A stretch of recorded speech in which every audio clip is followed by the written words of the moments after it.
નમસ્કાર દર્શક મિત્રો, આપ જોઈ રહ્યા છો TV9 ઇન્ડિયા। હવે જોઈએ અગત્યના સમાચાર। ધોળો હાથી સાબિત થયેલા સુરત ડાયમંડ બુર્સને ફરી ધમધમતું કરવા પ્રયાસ।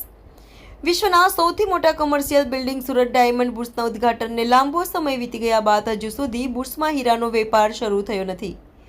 ભવ્ય ઇમારત ભૂતિયા બની ગઈ હોય તેવો ભાસ થવા લાગ્યો છે। સુરત ડાયમંડ બુર્સ નિષ્ફળ રહ્યું હોવાના દાવા થવા લાગ્યા છે। સુરત ડાયમંડ બુર્સની કમિટી પૂરા જોશથી બુર્સને ધમધમતું કરવાનો પ્રયાસ કરી રહી છે। આજે ફરી એકવાર સુરત ડાયમંડ બુર્સના લાલજી પટેલે એક વિડીયો જાહેર કરીને દશેરાના દિવસથી બુર્સનો ઘોડો દોડશે તેવી જાહેરાત કરી છે।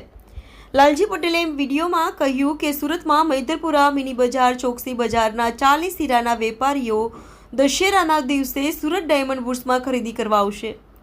આ સાથે જ દશેરાના દિવસથી બુર્સમાં વેપાર ધમધમતો થશે। હીરા બજારમાં વેપારીઓની અવરજવર બુર્સમાં વધશે। બુર્સમાં નાના વેપારીઓ માટે વ્યવસ્થા ગોઠવવામાં આવી છે। 150 જેટલી કેબિન બનાવાઈ છે જે વેપારીઓને ભાડે આપવામાં આવશે। આ ઉપરાંત એક મોટા હોલમાં 500 ટેબલ મૂકવામાં આવ્યા છે જેની પર વેપારી દલાલો સોદા કરી શકશે। આ ઉપરાંત લેબગ્રોન ડાયમંડનો વેપાર પણ બુર્સમાં શરૂ થાય તે માટે આવતીકાલે તારીખ 5 ઓક્ટોબરના રોજ લેબગ્રોન ડાયમંડ એસોસિએશનની આગેવાનીમાં એક મિટિંગનું આયોજન કરાયું છે।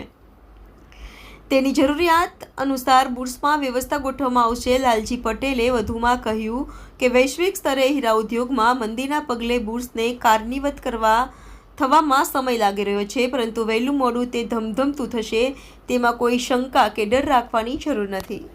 નમસ્કાર મિત્રો, આપણે સૌ જાણીએ છીએ કે 7મી જુલાઈના રોજ 250 ઓફિસના ઓપનિંગ થયા હતા અને તે દી 8 થી 10,000 માણસોએ વિઝિટ કરી હતી।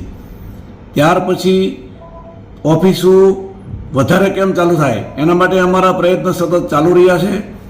હીરા બજારની અંદર ડાયમંડ બુર્સના આપણા પ્રેસિડેન્ટ અરવિંદભાઈ ધાનેરા એના આગેવાનીમાં ત્યાંના વેપારીઓ સૌ કોઈ મળેલા અને એ બધામાંથી 40 વેપારીઓએ એક પ્રોમિસ આપ્યો છે કે દશેરાના દિવસે અમે ત્યાં ડાયમંડ બુર્સમાંથી ખરીદી કરીશું। એટલે મિત્રો, હીરા બજારની અંદર જે 40-50 જે વેપારીઓ છે એ ખરીદી કરવા આવે એટલે હીરા બજારની અંદર મોટી બજાર ને મિની બજાર, મોટી બજારને આપણે મૈદરપરા એમાંથી 1000 ઓફિસો છે। એટલે એ બધા વેપારીઓ ત્યાં ધીમે ધીમે કારોબાર એમનો શરૂ કરશે। એટલે દશેરે ઓપનિંગ થતાં કારોબાર વધી જવાનો છે, એમાં કોઈ શંકાનું સ્થાન નથી। સાથે સાથે આવતીકાલે એક મિટિંગનું અમે આયોજન કર્યું છે લેબગ્રોન એસોસિએશનનું।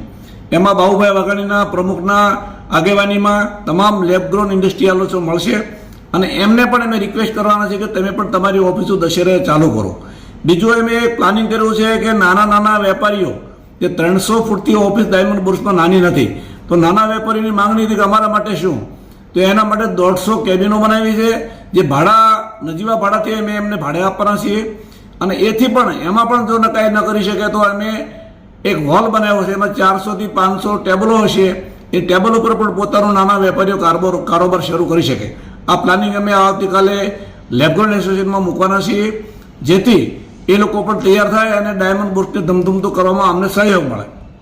મિત્રો, વૈશ્વિક માહોલ આપણે જાણીએ છીએ કે મંદીનો માહોલ છે, એના હિસાબે થોડો મૂડ ઓછો જણાઈ રહ્યો છે, પરંતુ અંદરથી બધાને ઈચ્છા છે કે આવા સરસ ઇન્ફ્રાસ્ટ્રક્ચરમાં અમારી ઓફિસ ક્યારે ચાલુ થાય, પણ પોતાનો જે ડર છે એ ડર જરા ઓછો થાય એટલે ઓફિસો ડાયમંડ બુર્સમાં શરૂ થવાની છે અને ત્યાં ધમધમતું થવાનું છે, એમાં કોઈ શંકાને સ્થાન નથી। ભલે 4-6 મહિના વહેલું મોડું થાય પણ ડાયમંડ બુર્સ ધમધમતું થવાનું એમાં કોઈ શંકાને સ્થાન નથી। એટલે આવતીકાલની મિટિંગ અમારી વધારે વેગવંતું થાય એના માટેની છે। અસ્તુ ભારત માતા કી જય।